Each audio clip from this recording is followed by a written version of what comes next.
Chez Altus Performance, une de nos priorités est de nous adapter aux capacités physiques de chaque joueur.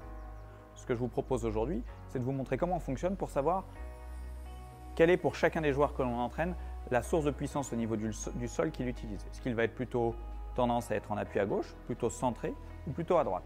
Avec Lucas, on va vous montrer exactement, à l'aide aujourd'hui du TrackMan, comment on fait pour déterminer quelle est lui sa source de puissance au niveau du bas du corps. D'accord? Lucas, est-ce que tu peux nous taper une balle tout à fait classique?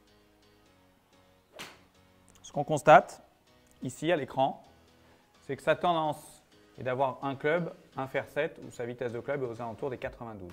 Maintenant, on va déterminer si il a plus de force sur le pied droit, sur le pied gauche ou s'il est quelqu'un de centré. On va commencer par le fait d'être centré. Est-ce que tu peux, s'il te plaît, Lucas, rapprocher tes pieds, à peu près une balle entre tes deux pieds, au niveau de la taille, voilà, et tu tapes un coup classique. Okay. 88, on était à 93 tout à l'heure. 88 avec ce fonctionnement. Maintenant, j'aimerais que tu tapes une balle. Tu mets le pied gauche en avant, le pied droit dans son axe et tu tapotes comme ça au départ pour être sûr que le pied n'a pas d'incidence, le pied droit. Voilà, super. Okay. 84.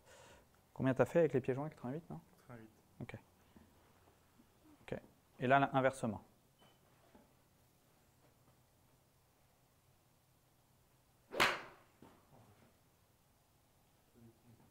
Clairement, on voit immédiatement que la source de puissance de Lucas va être un swing qui va être très centré.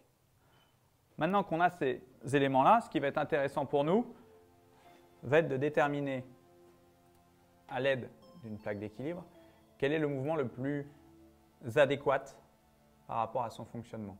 Et on sait que nous allons chercher avec Lucas à ce que son maximum de pression à droite soit aux alentours des 70.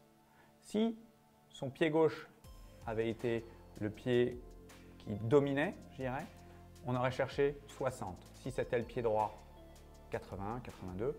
Là, on va chercher à ce qu'au maximum, la pression que Lucas va venir mettre à droite va être aux alentours des 70% de pression. C'est très très important. Pourquoi? Parce que s'il est centré et s'il se déplace trop à droite, il n'aura pas assez de force pour ramener le club régulièrement dans la bonne position.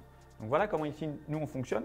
C'est très intéressant aussi pour vous qui nous regardez de vous connaître. Il y a plein de moyens aujourd'hui de connaître vos tendances et de savoir où sont vos forces et où sont vos faiblesses. Donc notre exigence pour améliorer ses performances, c'est d'avoir 70% de la pression à droite. Ce qui est tout à fait la norme pour un joueur étant un joueur centré. Pour ça, rien de plus simple. Si on avait souhaité que Lucas ait plus de transfert de poids, je lui aurais demandé de libérer son genou gauche. Si je lui avais demandé de rester plus à gauche, je lui aurais demandé d'avoir un genou gauche qui part vers l'avant. Là, tout simplement, ce que je souhaite, c'est que l'écartement entre les deux genoux reste quasiment le même tout le long du swing.